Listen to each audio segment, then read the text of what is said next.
ना पड़ेला।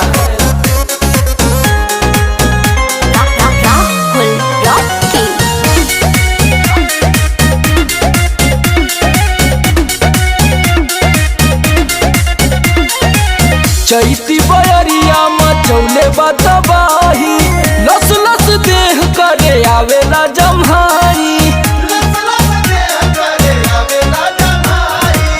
चैती बयरिया मचौले बतबाही, लस लस देह करे आवेला जम्हाई।